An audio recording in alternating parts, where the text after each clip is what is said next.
I'm going to see if I can get a rebuild kit for this carburetor. That being said, I'm going to pull this Welch plug because I'm dying to see what's behind it, to see if there's a lot of corrosion or what it looks like behind there. Because that Welch plug is directly opposite those three tiny holes that seem to be open but don't seem to be feeding any fuel into the manifold there. So to take the Welch plug out, you need a really sharp, like awl type thing, and what you do is you pop a little hole through it and then pry it out.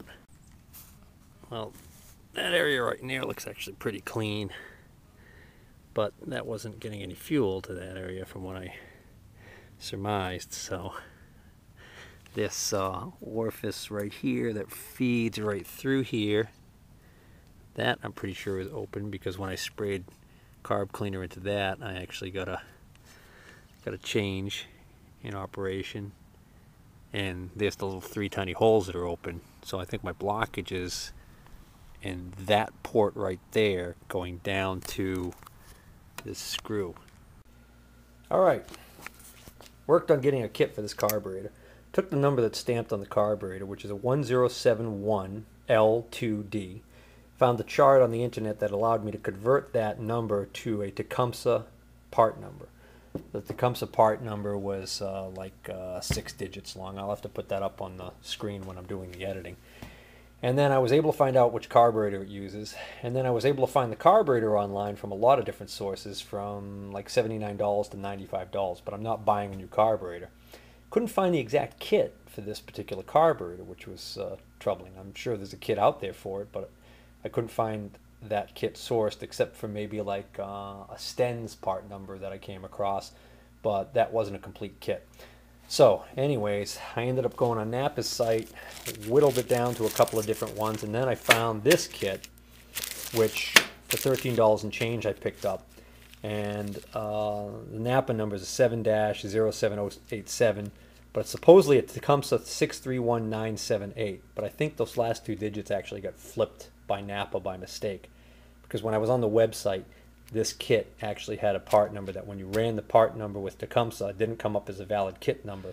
You switch the last two digits, it comes up as a valid kit number for the H80, I think it's an H80 as the prefix on the motor part number. So anyways, make a long story short, picked up this kit for 13 bucks, looks pretty good. A lot of the parts look like they're going to fit. Main thing I needed from the kit is the Welch plugs. The main jet looks good.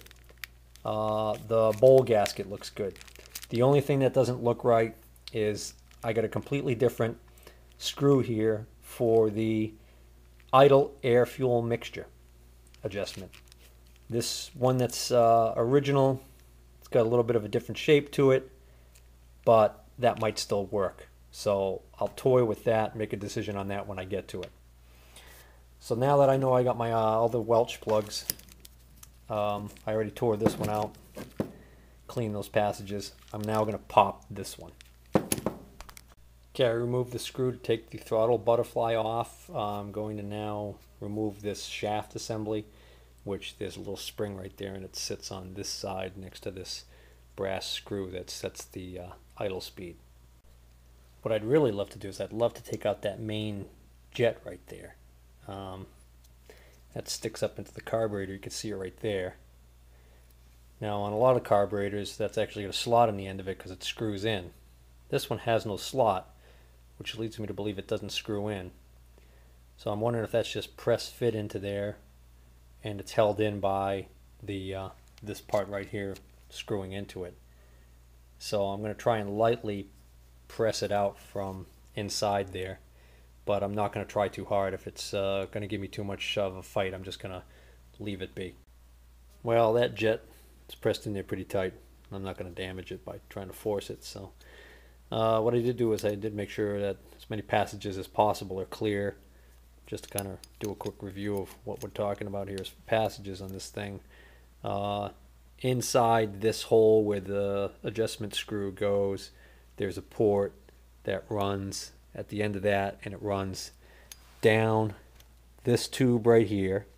There's a plug in the end of this tube, but then about halfway down that threaded area right there, there's a hole in the side that goes into that. There's a tiny hole there. So if I squirt carburetor cleaner, put the hose all the way in there and squirt it, it comes out that little hole there. So I know that passage is now cleared. Over here, this passage right here basically is pretty clean. That allows you to see whether or not these passages are clear. I'm able to run run fluid through here, and it comes out in there. And then also that other hole there, down inside there, that travels right over to this little port here behind this Welch plug that was removed.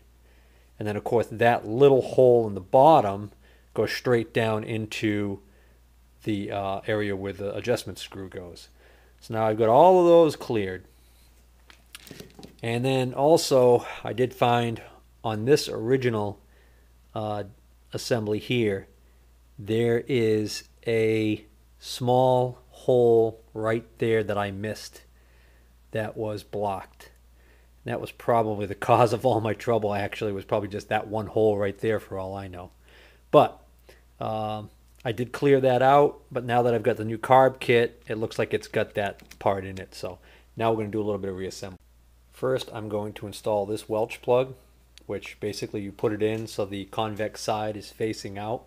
In other words, it's got a dome to it, and it just loosely fits in there. And then what happens is when you bash that down with a small mallet or whatever you're going to use for something, you need something that's basically going to crush this down fairly evenly without putting a hole through it. And that's going to do is that's going to cause that to push out and tighten in the hole. Now install the second Welch plug. Now there's a little O-ring inside here, and I want to pull that out because the kit comes with a new one. So I just got to pick that out with a sharp pick. Now we come to a crossroads. I thought that these weren't that far off in size, but now I see that this with the knurled screw head is the main jet adjustment that's on the bottom of the float bowl. So that's probably supposed to be replaced with this one. And those are the two that are only slightly different in length. But here's the rub. The other ones, which would be what's left over, must be your idle screw. You can see the big difference between those two. There's no way this is going to work in this carburetor. So I'm going to have to reuse this one. But at least I got a new O-ring out of it. So I'm going to reuse this one here. And then the question is going to be, do I want to reuse this one with the original assembly here that I cleaned, or do I want to use the new assembly, which if I'm going to use the new assembly, I'm going to probably have to use the new screw. Decisions. Another quick note is this little brass washer right here, which usually this brass washer is to go over that O-ring and basically protect the O-ring from the spring on this screw, so that when you're adjusting the screw, if the spring's wanting to turn, it's going to slip on the nice brass washer instead of actually trying to grab and tear at that O-ring. So my problem is this new one that came with the kit won't fit in there, so this is probably, again, not for this particular application. Either that or this is for the one that goes in the bottom, but no, that doesn't seem right either. So what I'm going to do right now is I'm going to take a quick look outside and make sure that I didn't drop that on the ground out there. It'll be like finding a needle in a haystack, but you never, no luck finding that out there on the ground anywhere. The reason why I kind of thought maybe it was out there somewhere was because I kind of have a recollection of thinking I heard something fall down into the dry grass right below where I was working at one point. And I think it was when I took this screw out at one point that I heard that. So that's what made me think instantly, oh, I bet you that's that little washer. But I couldn't find it today either, so I'm going to go and look. I've got some parts that I've kept. You know, lots of times when you buy carb kits, they have extra parts because one kit's made to fit several models, so you might end up with extra pieces. I'm going to look in that little collection I have and see if I can find a washer. I found one, but it's too small. Okay, I reinstalled the float. I put the new float pin in and the new float. Now the seat came with a replaceable seat, but it didn't look like I could get that seat out without much to do, and I might end up damaging it, so I didn't bother changing it. Plus I wasn't having a problem with this flooding. A lot of these components in here looked really clean, as if like maybe this carburetor had been rebuilt not that long before its latest troubles. And its latest troubles were clearly due to improper storage of gasoline. Decided I'm going to go with the new setup as far as the main jet adjustment screw goes. So I'm going to use that new spring with that new screw in the new bowl nut. Alright, I'm ready to reinstall the carburetor and give it a shot. I do wish I had a new gasket, but the kit doesn't come with one.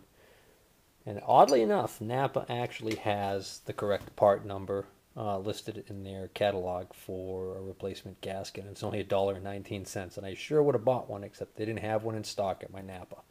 And I didn't want to wait for a warehouse order, so I'm going to use my modified makeshift gasket for now. See how it works. If I suspect that there's a problem with this gasket, then I'll break down and order the correct size gasket. Either that or I'll just use this as a template and cut a new one.